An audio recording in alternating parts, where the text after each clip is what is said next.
వ్రతశాల ఇది నా యేసు నివసించశాల. దేవునికి స్తోత్రములు కలుగునుగాక, దేవునికి మహిమ కలుగునుగాక.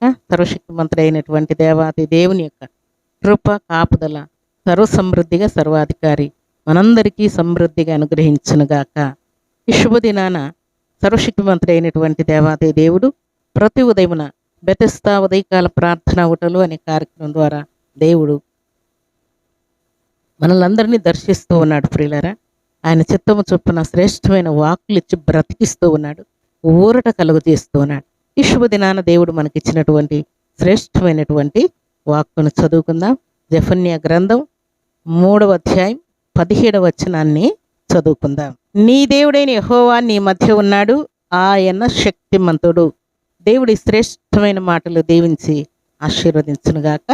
సర్వశక్తిమంతుడైనటువంటి దేవాతి దేవుడు మన మధ్యలో ఉంటే, మనలో ఉంటే, మనతో నడిస్తే, ఆయన కృప మన మీద ఉంటే అన్ని కార్యాలు సవ్యంగా దేవుడు జరిగిస్తాడు. ప్రియులారా, దేవుని సన్నిధిలో చేరిన దేవుని బిడ్డలమైన మన జీవితాల్లో దేవుడిచ్చిన మాట ప్రకారం నీ దేవుడైన యెహోవా నీ మధ్య ఉన్నాడు, ఆయన శక్తిమంతుడన్న సంగతి మర్చిపోకూడదని పరిశుద్ధాత్మ దేవుడు శుభదినాన నీతో మాట్లాడుతున్నాడు. దేవుడిచ్చినటువంటి మాట ప్రకారం దేవుడు మన మధ్యలో ఉండుట, ఆయన శక్తిమంతుడని మనం గ్రహించుట, మన సర్వ కార్యాలన్నీ కూడా దేవుడు సవ్యంగా జరిగించుటకు సర్వశక్తిమంతుడైనటువంటి దేవుడని మనం గుర్తించుట మనకు గొప్ప లాభం. ప్రియులారా, దేవుని పట్ల పరిపూర్ణ విశ్వాసం ఉంచినట్టు. ప్రియులారా, దేవుని సన్నిధిలో చేరినటువంటి దేవుని బిడ్డలమైన మన మధ్య దేవుడు ఉన్నాడని గుర్తించి, ఆయన శక్తిమంతుడని గుర్తించి దేవుని కొరకు మనం బలమైన సాక్షులముగా నిలిచి ఉండాలని, మనం బయటికి వెళ్ళినప్పుడు మనతో ఉంటున్నాడని, ప్రయాణం చేస్తే మనతో ఉన్నాడని, అలాగే కాలేజీ వెళ్ళినప్పుడు దేవుడు మనతో ఉంటున్నాడని, పొలం వెళ్ళినప్పుడు మనతో ఉంటున్నాడని, బిజినెస్ వెళ్ళినప్పుడు దేవుడు మనతో నడిచి వస్తూ ఉన్నాడని, అలాగే ఆయన శక్తిమంతుడు గనక మనకు కూడా ఆ శక్తిని, ఆ బలాన్ని, ఆ ప్రభావాన్ని దేవుడు మనకిస్తున్నాడన్న సంగతిని మనం గుర్తించుదాముగాక. దేవుని యొక్క కృపను, ఆశీర్వాదాన్ని పొందుకొని ఇహలోకంలో దేవుని కొరకు బలమైన సాక్షులముగా జీవించినట్లు దేవుని యొక్క శక్తిని అనేకులకు రుజువు చేసేవారముగా మనం జీవించుదాంగాక. దేవుడి శ్రేష్టమైన మాటలు దీవించి ఆశీర్వదించునుగాక. దేవుడు మన మధ్యలో ఉండుట, ఆయన శక్తిమంతుడని గుర్తించడానికి దేవుడు మన జీవితాల్లో చేసేటువంటి కార్యం ఏంటంటే, చూడండి ప్రియులారా, యెషయా గ్రంథం 43వ అధ్యాయం 2వ వచనాన్ని చదువుకుందాం. నీవు జలములలో పడి దాటునప్పుడు నేను నీకు తోడయిందును, నదులలో పడి వెళ్ళినప్పుడు అవి నీ మీద పొర్లి పారవు.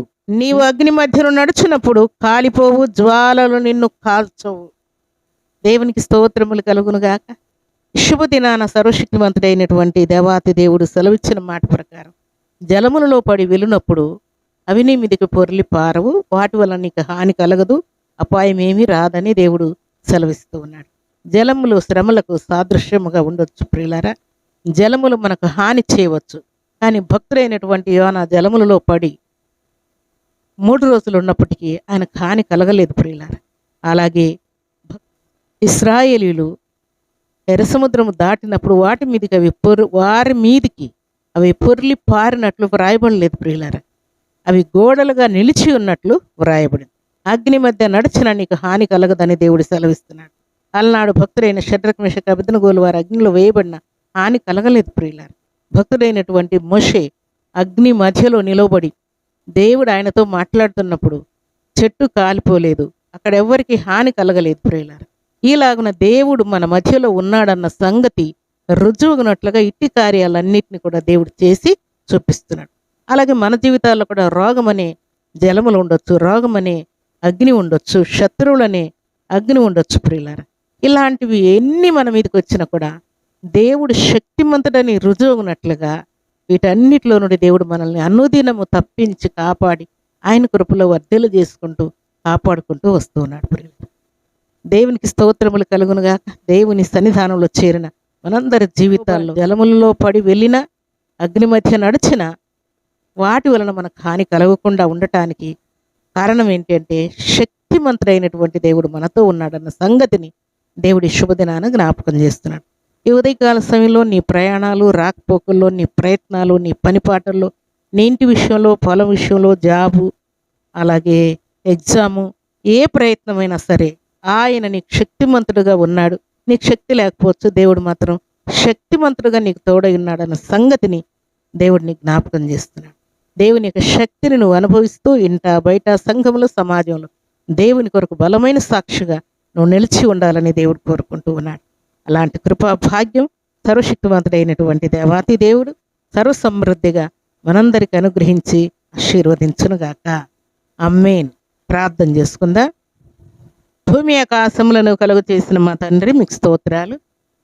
యేసుక్రీస్తు నామములో మీ కరుణా కటాక్షం మాకు చూపి ఈ ఉదయకాల దీవెనలు, ఆశీర్వాదములు సర్వసమృద్ధిగా మీ కృపలు మాకు అనుగ్రహించి ప్రేమించి మీరు ఇచ్చిన శ్రేష్టమైన వాక్కులు మా హృదయాల్లో భద్రపరుస్తూ వాక్యానుసారముగా జీవించి కృపనిస్తూ మహిమ పొందమని ప్రార్థిస్తూ మీరు ఇచ్చిన మాట ప్రకారం తండ్రి మీరు మా మధ్యలో ఉన్నందుకై మీకు స్తోత్రాలు, మాతో ఉన్నందుకై స్తోత్రాలు, మా ఫ్యామిలీలో మా సంఘంలో మీరున్నందుకై, మా ప్రయత్నాల్లో మీరున్నందుకై, మా పనిపాటల్లో విద్యాబుద్ధుల్లో అన్ని విషయాల్లో మీ కరుణ చూపి మా మధ్యలో మీరు సంచారం చేయించినందుకై స్తుతిస్తున్నాను.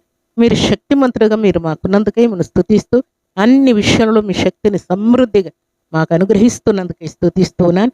తండ్రి జలములో పడి వెళ్ళిన అగ్ని మధ్య నడిచిన హాని కలగకుండా కరుణ చూపుతూ ఉన్నందుకై స్తుతిస్తూ ఈ ఉదయకాల దీవెనలు, ఆశీర్వాదములు సమృద్ధిగా మీ బిడ్డలకు అనుగ్రహించి మేలుతో మీ బిడ్డలను తృప్తిపరిచినందుకై స్తుతిస్తూ ఉన్నాను. దేవా మీ బిడ్డలకు మీరు శక్తిమంతుడిగా ఉన్నందుకై స్తుతిస్తూ ఉన్నాను. వారి మధ్యలో మీరు సంచారం చేయించినందుకై స్తుతిస్తున్నాను. మీ బిడ్డలు వేయి ప్రతి అడుగులో ప్రతి ప్రయత్నములో మీ కాపుదల సమృద్ధిగా ఉంచినందుకై స్తుతిస్తూ ఈ దినం బర్త్డేలు, మ్యారేజ్ డేలు జరుపుకున్న బిడ్డలకును దీవెన, ఆశీర్వాదం, శుభం దయచేయమని ఈ మాటలు మీ బిడ్డలకు మేలుకొలుపుగా దీవెనకరంగా ఆశీర్వాదకరంగా ఉండునట్లు కరుణ చూపుతూ మేలుతో తృప్తిపరచు మహిమ పొందుమని దీవించుమని యేసుక్రీస్తు అతి పరిశుద్ధమైన నామున స్తుతించి ప్రార్థించి అడిగి వేడుకుంటున్నాము తండ్రి. ఆమేన్.